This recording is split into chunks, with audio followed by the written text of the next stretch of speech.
Hi friends, அனைவருக்கும் வணக்கம். வினா எண் 1. ஆய்வின்படி 17 ஆண்டுகள் ஆனாலும் மனிதர்களை பழிவாங்கக்கூடிய உயிரினம் எது? ஏ காகம், பி பாம்பு, சி கழுகு, டி கழுதை. சரியான விடை காகம். வினா எண் 2. தமிழ்நாடு எந்த நாட்டின் பரப்பளவை விட 2 மடங்கு பெரியது? ஏ தாய்லாந்து, பி பாகிஸ்தான், சி இலங்கை, டி உக்ரைன். சரியான விடை இலங்கை. இலங்கையின் மொத்த பரப்பளவே நம் தமிழ்நாட்டின் பரப்பளவில் பாதி அளவு மட்டுமே. வினா எண் 3. சந்திரனைப் போல பிறைகள் கொண்ட மற்றொரு கோள் எது? A Pluto, B Venus, C Uranus, D Neptune. சரியான விடை வீனஸ். வினா எண் 4. இசைக்கருவியான தவில் தயாரிக்க பயன்படும் மரம் எது? ஏ ஆச்சா மரம், பி வில்வ மரம், சி தேக்கு மரம், டி பலாமரம். சரியான விடை பலாமரம். வினா எண் 5. தென்றல் காற்று மணிக்கு எத்தனை கிலோமீட்டர் வரை வீசக்கூடியது?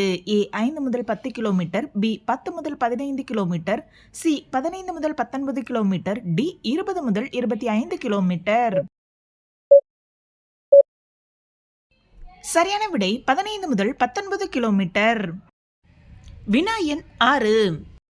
புயல் காற்று என்பது மணிக்கு எத்தனை கிலோமீட்டர் வரை வீசக்கூடியது? ஏ 70 முதல் 80 கிலோமீட்டர், பி 80 முதல் 90 கிலோமீட்டர், சி 90 முதல் 100 கிலோமீட்டர், டி 101 முதல் 120 கிலோமீட்டர்.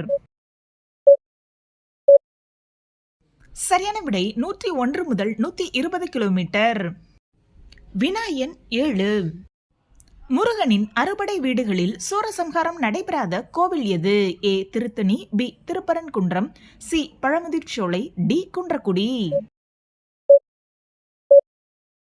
சரியான விடை திருத்தணி. திருத்தணியில மட்டும் முருகப்பெருமானுக்கு சூரசம்ஹாரம் நடைபெறாது. அதுக்கு காரணம் என்னன்னா, முருகப்பெருமான் திருச்செந்தூர்ல அசுரனை வதம் செஞ்சுட்டு நல்லா கோபமெல்லாம் தணிந்ததுக்கு அப்புறம் அமர்ந்த மலைதான் திருத்தணி. அதனாலதான் அதுக்கு திருத்தணிகை மலை என்றொரு பேரும் உண்டு.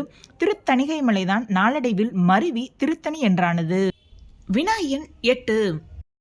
கீழ்கண்டவற்றுள் இரும்பை விட 4 மடங்கு கனமானது எது? ஏ வெள்ளீயம், பி தாமிரம், சி ராடன் வாயு, டி ஹீலியம் வாயு.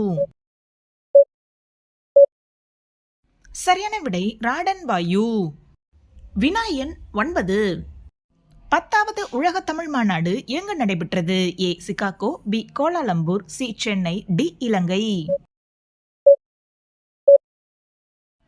சரியான விடை சிகாகோ. வினா எண் 10.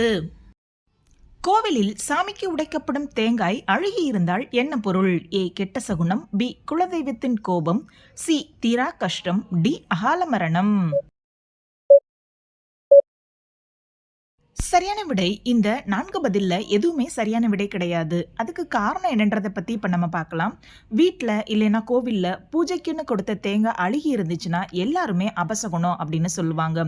உண்மையிலேயே அழுகிய தேங்காய் நல்லதா இல்ல கெட்டதா அப்படின்றத பத்தி தான் இந்த பதிவுல நம்ம பார்க்க போறோம். பூஜைக்காக நம்ம தேங்காய் உடைக்கிறப்ப அது அழுகி இருந்தா நம்மள நிறைய பேருக்கு தேவையில்லாத பயம், குழப்பம், கலக்கம், ஏன் ஏமாற்றம் அடைஞ்சதா கூட நினைச்சு வருந்துவாங்க.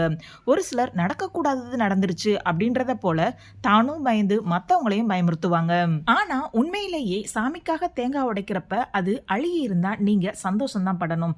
அதுக்கு காரணம் என்னன்னா, உங்களுக்கும் உங்களோட குடும்பத்தை சார்ந்தவங்களுக்கும் உள்ள கண் திருஷ்டி, அடிக்கடி உடம்பு சரியில்லாம போறது, கெட்ட கனவுகள் வருது, துர்சகுனங்கள் உண்டாகிறது, இந்த மாதிரி எல்லா பிரச்சனைகளும் நீங்கிறதா அதற்கு அர்த்தம்.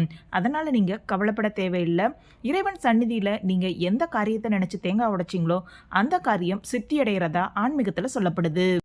ஓகே ஃப்ரெண்ட்ஸ், இந்த வீடியோ உங்களுக்கு பயனுள்ள வகையில் இருந்துச்சுன்னா ஒரு லைக் பண்ணி சப்ஸ்கிரைப் பண்ணி வச்சுக்கோங்க. மற்றும் ஒரு வீடியோவில் சந்திப்போம். அனைவருக்கும் நன்றி.